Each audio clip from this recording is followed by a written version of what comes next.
C'est Moussa Sen, je suis le coordinateur du collectif pour la défense des intérêts des villages impactés par le pôle urbain d'Aga-Kholpa.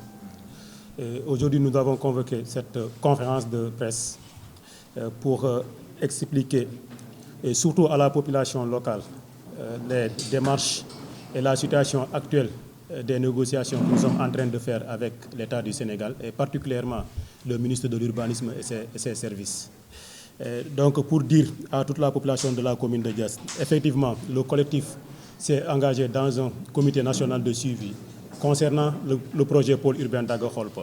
Parce que nous pensons que c'est dans ce genre de comité qu'il faut défendre l'intérêt de la population, mais également aussi amener notre contribution pour toute éventuelle réorientation par rapport à ce projet. Parce qu'il faut le dire, au début, il y avait une rupture de confiance. Maintenant, en tant que ministre, M. Abdoulaye Seydou Sow s'est engagé en créant ce comité-là.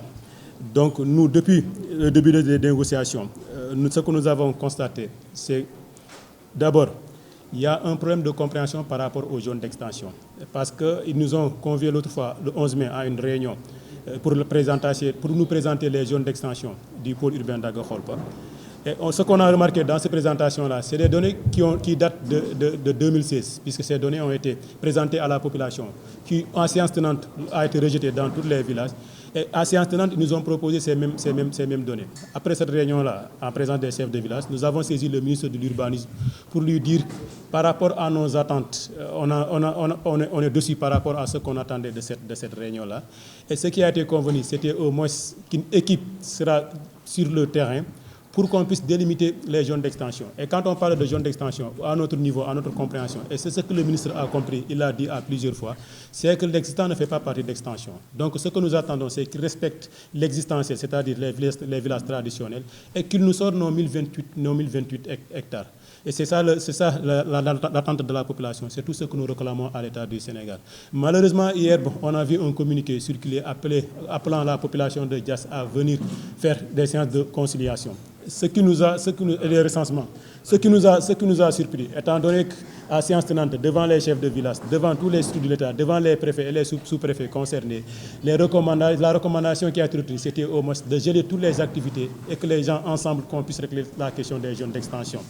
Maintenant, ce que nous ne pouvons pas comprendre, c'est comment, le 11 mai, on s'est dit ceci, et le lendemain, on va une communiqué qui appelle cette population à aller faire des conciliations. Et nous avons retenu que dans cette zone, dans cette zone prioritaire, une bonne partie des habitations de Diass sont dans cette zone prioritaire-là. Donc, ce qui veut dire que peut-être demain, ils ont délogé des populations de la commune de Diass pour venir aussi loger d'autres populations ou d'autres communautés. C'est ça que nous n'accepterons pas. Et nous demandons à nos autorités municipales également de prendre leurs responsabilités par rapport à cette situation. Parce qu'on ne peut pas comprendre, lors de la réunion, ils étaient présents. Et aujourd'hui, si l'État ou les services techniques prennent une décision pareille, je pense qu'ils devaient être les premiers à s'opposer à cette déclaration-là. Donc nous, aujourd'hui, nous avons pris la décision de geler nos activités dans ce comité national de suivi jusqu'à ce qu'il retire suspende cette communiqué et qu'il fasse comme priorité la sortie des zones d'extension. Parce que nous pensons que dans ce projet, il n'y a qu'une seule priorité, c'est la population locale. Et l'État du Sénégal a l'intérêt de mettre cette population à l'aise. En quoi faisant? En respectant les limites du village traditionnel, qui leur permettra de garder certaines valeurs, certains aspects culturels, mais également en leur sortant aussi ces 1028 hectares. C'est ça qu'on attend de l'État du Sénégal. On a été clair dès le début. Et je pense que vous êtes clairs, il faut comprendre ce que nous disons. Moi, on demande nos 1028 hectares de zones d'extension hors village. Am na loo xam ne village yu occupé nañ ko ñun dañoo jàpp ne c'est un acquis bu ñuy wax extension nag mooy fii dëkkuwaay yi yem nga jubal boofu aussi dem foo xam ne espace amul parce que extension mooy pour suba ñun ñi am fu ñuy dëkk bu dee da nga leen jox fu ñu dëkk ba pare ooyee l'extension donc ñun ñu ñëwaat mooy 1028 hectares yi yu bokkut ak village yi ñu occupé ba pare loolu la ñuy laaj État du Sénégal.